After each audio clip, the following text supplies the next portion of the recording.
On PC and mobiles, I will show you in a few moments how to join Blue Wizard Digital Discord server.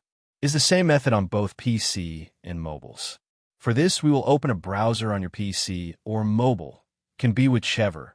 In my case, I will use Microsoft Edge. Now click on URL bar and type this URL to be able to join this Discord server.